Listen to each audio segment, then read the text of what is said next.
DMX didn't just rap, he roared. Every verse sounded like it came from a man clawing his way out of hell. But behind the music was a man built on loyalty, on survival, on pain. And when someone crossed time even slightly, it wasn't just a disagreement, it was war. From public blowups and record label sabotage, to shocking allegations of being set up, DMX held grudges like sacred vows. And the thing about X, he didn't wait for the drama to come to him. He stayed ready like the beef could pop off at any moment. Nigga, bring it, I don't give a f.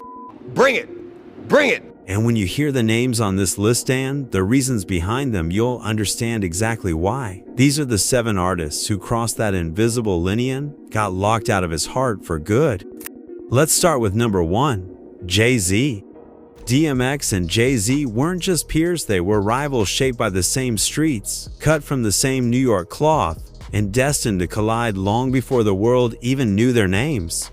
Their story didn't begin with diss tracks, it started in the shadows of the underground. Back in 1994, before the record deals and platinum plaques, the two clashed in a gritty freestyle battle filmed in a smoky Bronx pool hall. Yes, there's footage. You can still find it raw, unfiltered, and legendary, with Jay-Z going in first.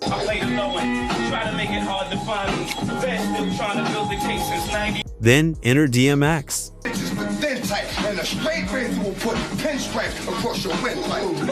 And that clip has haunted hip-hop ever since. No clear winner, but behind the camera lens, both men walked away, convinced they'd won and that quiet ego war never really died. While the world would later focus on Jay-Z's rivalry with Nas or DMX's tension with Ja Rule, the true Cold War was always between these two titans. It wasn't loud, but it was loaded. DMX struck first commercially. His 1998 debut, It's Dark and Hell is Hot, debuted at number 1, and so did his second album that same year. Jay-Z's Reasonable Doubt may have been a lyrical masterpiece, but DMX had the streets, he had the pain, and for a while he had Def Jam in a chokehold. That stung, especially for someone like Jay who prided himself on control. Fast forward to 2004, Jay-Z becomes president of Def Jam. And to DMX, that wasn't a celebration, it was a betrayal. According to Rough Riders co-founder Wadeen, when X questioned how the label was now being run, Jay shrugged him off with a chilling phrase: "The inmates took over the prison." I mean, what happened is Jay-Z called DMX and told him the inmates took over the. That line stayed with X. He believed Jay didn't just climb the ladder, he pulled it up behind him. Under Jay's leadership, DMX claimed his projects were delayed, his buzz was buried, and that Jay-Z just wanted to eliminate the competition. How do you listen to a whole album, pick a single, shoot a video, then don't know? Okay, I see what's really good. You're trying to eliminate the competition. For a man who built his life around brotherhood, that cut deep. From his interviews, you don't hear a man trying to stir up drama, you hear a man who felt abandoned. Someone who gave Def Jam its heartbeat, only to be treated like dead weight. X would later say, "I don't like anything about that dude." And he meant it. There was no shade, no subliminals, just raw honesty. The type of honesty that made DMX, well, DMX. To him, it wasn't about business moves or boardrooms. It was about respect, and in his mind, Jay-Z had crossed that line. After DMX's passing in 2021, Jay-Z praised his legacy, but the tension never truly got closure. Fans heard Jay's kind words, but some still wondered if it came too late. Because for X, beef wasn't always about revenge, it was about who stood with you when the world turned its back. And when he looked at Jay-Z, he didn't see an enemy, he saw a brother who let go. Next is number 2, Drake. To DMX, hip-hop wasn't just music, it was warfare. It was pain in every bar, truth in every verse, and survival in every breath. So when Drake stepped onto the scene with clean vocals, emotional lyrics, and that polished suburban swag, X didn't feel impressed, he felt alarmed. In a 2012 interview on The Breakfast Club, X let it all fly without filter. "I don't like his voice. I don't like he talks about. I don't like anything about Drake." I don't like anything about Drake. Mom, I don't like his voice. I don't like what he talks about. I be trying to tell his face. I don't like the way he walks. It wasn't about pettiness, it was about culture shock. Because to X, Drake didn't just sound different. He symbolized everything that was changing and everything X was trying to hold on to. Gone were the grimy stories of street life and redemption. In their place were sing-song hooks, luxury talk, and vulnerability packaged for pop radio. To fans of the old guard, it felt like hip-hop was being softened, commercialized, and slowly erased. DMX didn't just dislike Drake, he feared what he represented. And that fear came out in raw, brutal honesty. But things really hit the fan when word got out that Drake was working on a posthumous Aliyah album. That was the tipping point. See, Aliyah wasn't just a name to DMX, she was family. They starred in Romeo Must Die together, shared real moments behind the scenes. And when she passed, X delivered a powerful tribute that showed just how much she meant to him. So when he found out that someone who had never met her was taking charge of her legacy, it wasn't just personal, it was disrespectful. You worked with Aaliyah. Well, no, Drake is supposed to be executive producing it. And he hasn't contacted Missy or Timberland, to be honest. Disrespectful. Very much so. DMX felt blindsided. He blasted Drake for touching something sacred. It was vintage, X-protective, passionate, and unfiltered. The idea of Drake, with his style and sound, curating an album for Aliyah felt like a cultural mismatch. To X, it was the industry trying to rewrite history with the wrong narrator. But here's where it gets interesting. Instead of clapping back or dragging it out, Drake did something unexpected. He reached out, personally. He asked for DMX's blessing to sample his voice on the track You With Me from his album Views. And to everyone's surprise, X said yes. Not just yes, she gave props. That was a real man move, DMX later said. I didn't like him for all the wrong reasons. Just like that, the storm calmed. It was one of the few times DMX ever truly buried a grudge. No diss track, no lingering bitterness. Just mutual respect born from a single conversation. But like most things in X's life, even the peace came after fire.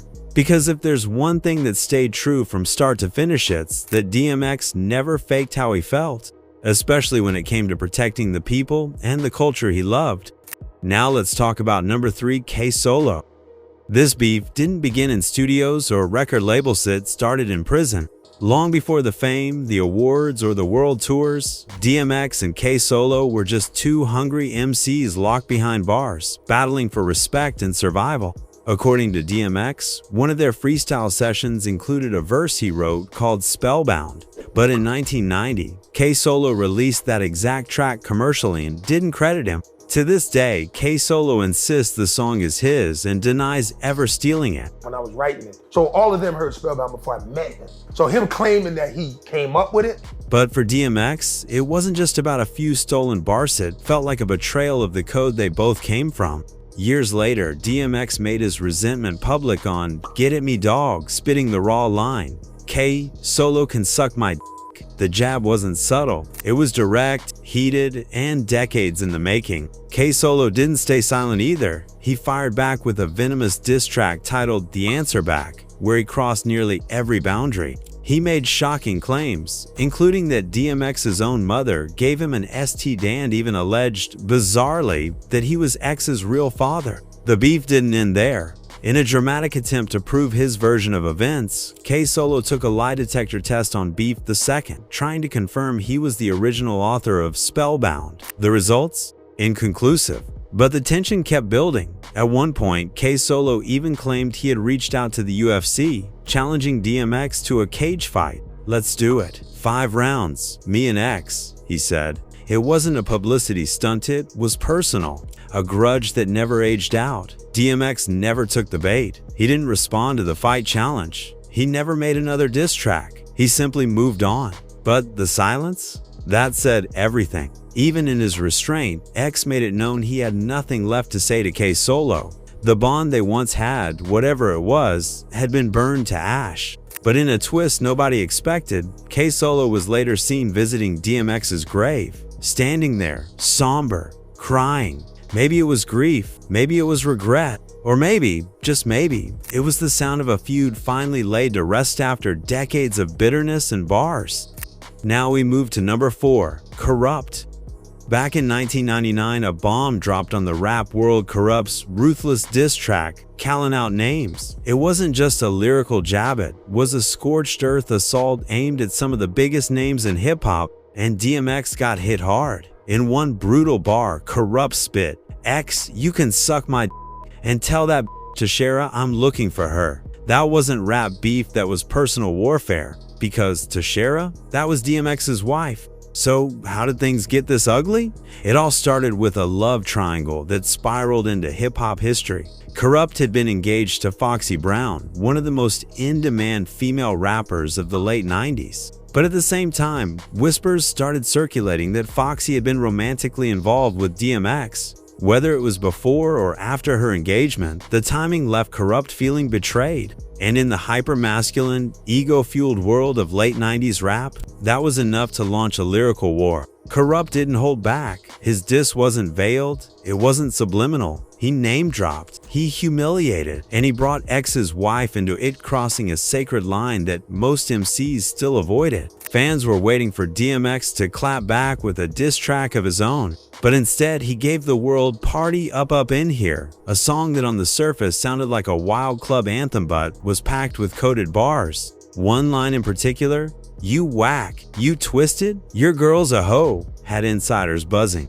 Zibbit later confirmed what many suspected. That line was aimed at Corrupt. It was classic DMX, never saying your name, but making sure you felt every syllable. Rather than get into a messy tit-for-tat, X channeled the anger into a record that became one of the biggest songs of his career. That was the difference between them. Corrupt wanted attention. DMX wanted impact. The feud eventually cooled off. Time passed. No fists were thrown. No further tracks followed. But for a moment in 1999, it was the battle that threatened to rip through both coasts. Because when you come for DMX's family, he won't just bark, he'll bite back with something the whole world hears. Which brings us to number 5, Fredro Starr.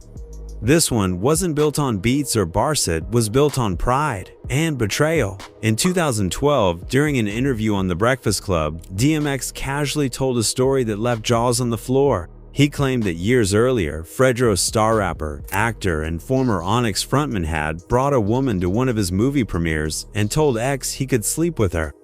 Hey, yo, shorty, yo, you snuffing, son, you got that, that's yours. Hey, yo, nah, son, I'm saying that's what you baby snuffing. DMX said he did, and then added, almost as an afterthought, that he ended up having a child with her. The room laughed, but Fredro didn't. To him, that wasn't a funny anecdote, it was a public humiliation. Whether or not it happened the way X described, it made Fredro look weak, like he'd been played, like his name was being used as a punchline on national radio. Your man X on The Breakfast Club trying to make me look like trying to make me seem like a sucker for love type of dude, and ain't nothing like that. For a man known for his fiery temper and street-certified reputation, that kind of disrespect couldn't go unanswered. Fredro clapped back the only way he knew how, through bars. In a dark and aggressive YouTube freestyle, he made his fury crystal clear. If he ever tried again, he'd be in front of the firing pin, at the funeral, family, and crying friends. This wasn't theatrical, it was personal. And while most rappers use metaphors to dance around their feelings, Fredro came straight for the throat. In a follow-up interview, Fredro didn't mince words. X know how to reach me, call me. Ain't no games over here. There was no backpedaling, no half apologies, just a clear message. If there was a problem, it could be solved face to face. The beef never escalated into physical violence, but it stayed tense, heavy, like something always waiting to boil over. In the world of hip-hop, where egos are armor and words can wound deeper than weapons, this wasn't just a scuffle, it was a standoff. One built not on diss tracks, but on raw, real-life emotion. And when it came to DMX and Fredro Starr, even the silence between them sounded like war drum. Next is number 6, Fat Joe. This entry is different, not because of a diss track or a public war of words, but because it happened in the shadows. In 2023, court documents surfaced as part of a federal racketeering lawsuit against Fat Joe and his associates. Buried in the legal language was a chilling allegation that Joe had allegedly ordered his team to confront and physically assault DMX in Miami. It wasn't a story told on podcasts. It was written into legal history. According to the filing, it all stemmed from a heated verbal dispute between DMX and someone within Fat Joe's circle. The situation escalated fast, And then came the quote that stopped everyone cold: "If he acts up, take the hammer." That's what Joe allegedly told one of his associates, hammer being slang for a firearm. It was never carried out, but the very idea that this directive was treated as mandatory in Joe's crew, that raised eyebrows across the industry. The court documents didn't just accuse Joe of threatening X, they positioned the moment as part of a larger pattern of coercive and violent behavior tied to racketeering. That made the incident bigger than hip-hop drama. It was painted as a possible criminal conspiracy. And although DMX never addressed it publicly before his death, fans online dug up old interviews trying to see if he had ever hinted at a falling out with Joe. He hadn't. That silence only made things eerier. It's worth noting Fat Joe has not publicly commented on this specific claim, nor has there been any direct confirmation from witnesses that the plot was real. But in the world of hip-hop, where threats often turn into action, the idea of DMX being targeted behind the scenes sparked intense fan reaction. Some said it felt out of character for Joe. Others believed it showed how dangerous things really got for X behind the fame. What makes this entry so haunting is the tone. This wasn't beef between rappers. This was a moment where the streets came too close. And if the allegation holds even a shred of truth, it would mean that Fat Joe was the one person on this list that DMX had reason not just to resent, but to fear. Now, before we close the book on this list, there's one name left to name that hit different. Not because of violence, not because of diss tracks, but because, in DMX's eyes, this one was personal. The deepest cut of all came from someone he once helped rise. And finally, number 7, Ja Rule. When Ja Rule first broke onto the scene in the late 90s, fans immediately noticed a voice they thought they'd heard before. That gravelly growl, that emotional pain layered in melodies, that dark, street-inspired poetry. It felt eerily similar to DMX, who by then had already left an unmistakable mark on hip-hop's sound. The resemblance wasn't subtle, and DMX definitely noticed. What made it sting even more? DMX had helped open doors for Ja. In those early days, X was one of the hottest artists alive. He was already Def Jam's wildcard. Ja Rule was coming up under Irv Gotti, a man who had also worked closely with X. In DMX's eyes, the man he co-signed wasn't showing gratitude, he was copying the blueprint, taking the pain, the tone, even the delivery and claiming it as his own. X once said bluntly, "He sound like me, don't he?" And there was no mistaking the shade. But this wasn't just about stolen style, it was about legacy. To DMX, Ja wasn't just borrowing a vibe, he was erasing him, replacing him, making the industry forget who pioneered that raw, emotionally scarred voice. And when Murder Inc. started taking over radio with hits like Holla Holla and Always on Time, that resentment boiled over, especially when fans and critics began drawing comparisons, some even suggesting Ja was the more marketable version of X. Behind the scenes, there was almost a moment of unity. DMX, Ja Rule, and Jay-Z were supposed to form a rap supergroup called Murder Inc. On paper, it could have been legendary three of New York's titans joining forces. But egos clashed. The quiet feud between X and Ja never let that dream materialize. Irv Gotti would later say the group fell apart because of bad energy, and it wasn't hard to guess where that energy came from. Unlike other beefs in his career, DMX never dropped a full diss track aimed at Ja. He didn't need to. His silence spoke volumes. His cold shoulder was its own war cry. In a genre where lyrical attacks are currency, X made it clear through interviews, body language, and label decisions that Ja Rule had crossed a line. Not with bars, but by trying to become the echo of a voice that was still alive. And DMX wasn't about to be anyone's shadow. And maybe that's what made this feud hurt the most. Because it wasn't just about music, it was about respect. DMX could forgive a diss, even a threat,